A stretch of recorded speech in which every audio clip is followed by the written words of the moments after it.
Oh, I always talk about it, and I've talked about it publicly before. And, when other jobs come open and people come and they call you, they made a big deal when Missouri like tried to hire me, but people do it like you got a guy like Tom Izzo that's been that successful, like people call him every spring.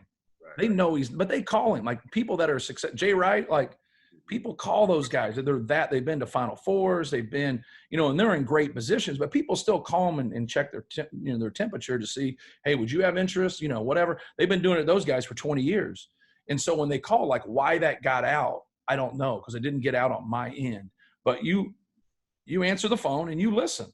You listen. Like if anybody would call you about something, like you would call, and that's all you do, and you listen. When it got down to it at the end, there's a lot of things that happened. But like I said to myself, like, now you understand that you can't ever walk back into Assembly Hall as Purdue's coach and try to beat them. Not beat them, but try to beat them. Like you can't ever, like you're never going to get that feeling again. Like and like to me, I'm like, man, what am I doing? Like, what am I doing? Like, you know what I mean? But like you get to that point, like, and you learn, like you're always learning. Like people understand, well, you're the coach, you should know. No, you don't always know. Right. And that's part of being an understandable person, is just saying when you don't know, you don't know. Like, okay, now we're going to go figure it out. Not guess so you sound good. Yeah. So people can say, well, he's the coach, he knows, listen to him. Like, no, I don't know. And like at that point, I'm like, man, I didn't know if I wanted to do that. I was just like, man, I want to take Purdue's team and walk in there with all those people against us. And I want to compete and beat them. I can still remember calling a timeout and running the play and rub cut and handing it to you, and you getting to that right hand. Hey, if we'd have got to that left hand, Ray, that pizza wouldn't have tasted any good. I'd have ran that play and got it to your left. Oh, it's coming middle. Spin it back. You're gonna spin, weren't you? And so, like that to me is like, what it's about, because it's so hard. It's hard to beat your rival. It's hard to win on the road in the Big Ten. But that's how I grew up. Like my first Indiana Purdue game, we had rabbit ears, right? You're young, man. We had rabbit ears on our TV. We had 13, 8, 6, and 4. And 4 was fuzzy. So you had to get your rabbit ears and get them worked up. And I was an Indiana fan. I grew up an Indiana fan. Yeah. But, they didn't want me. They were smart. And so, like, coming to Purdue, like I was, from day one, I was like, man, I love this dude, Coach Katie. I loved it. Like I loved how he prepared. I loved how he had that venom about him. Like he was going at him, like he was going to fight him. How big of an influence does he play in kind of how you go about your day-to-day coaching or how you've done things? Like, you know what? Like, I think people overreact to things. Like I try to be professional, even though I'm competitive, like during the game, but like you see me behind the scenes, how it is and how I feel.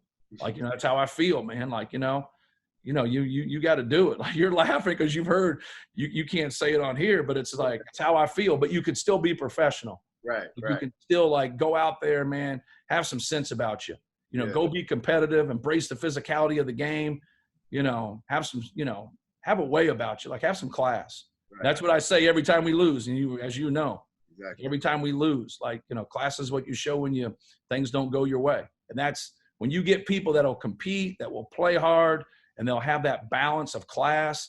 And that's the full package there. And that's what I try to get our guys to do.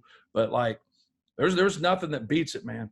There's nothing that beats playing against your rival. And I know they feel the same way. I know I know a lot of former players and coaches, and they feel the same way.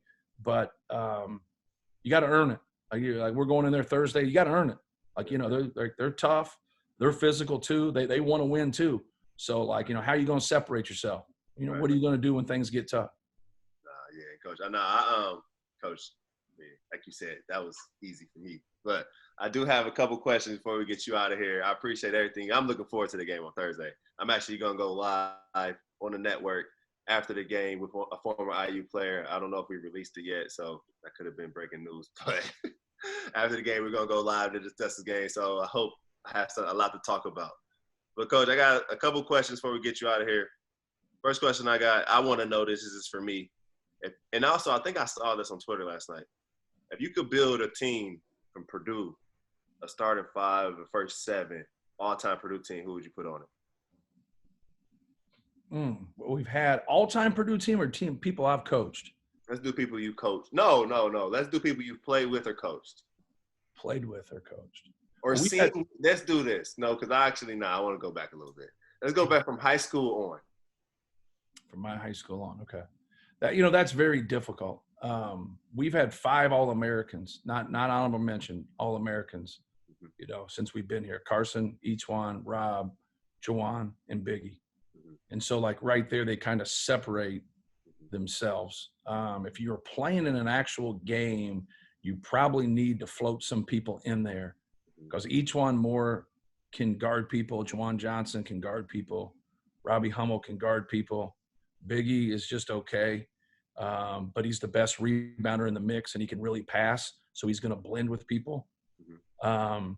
Carson needs to get up some jumpers, and so those guys are the one thing I'll say about these guys, those 3 guys, and like David Teague and Carl Landry.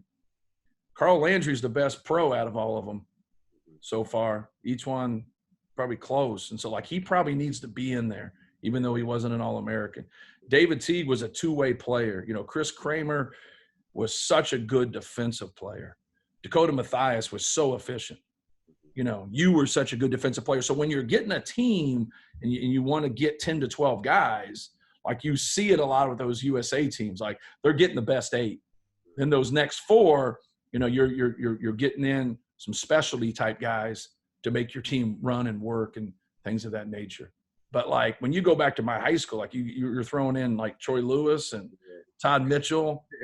Todd Mitchell was a load. Everett Stevens. Yeah. Everett Stevens is who's as athletic as he is that could guard and play the position and shoot good from 3. Like Everett Stevens' stock's going to go way up. Troy Lewis's stock goes way up because of what we do now differently with the 3-point line. Like they weren't doing the things that we're running. Like I heard Troy Lewis on a podcast just saying, like, can you just run all those things for me like you're running for Carson and Klein? Like, and it's true. It's just like the game was different. Like people weren't running stuff like that. And I think that's where we've been, with Greg Gary and now with Micah Shrewsbury. It's like allowing to steal everything from everybody else and try to bring it, into what we're doing to kind of fit our personnel. But no, that would be really where – I didn't even mention like A.J. Hammonds is the most talented player I've coached. He's the second most talented person I've been around outside of Glenn Robinson.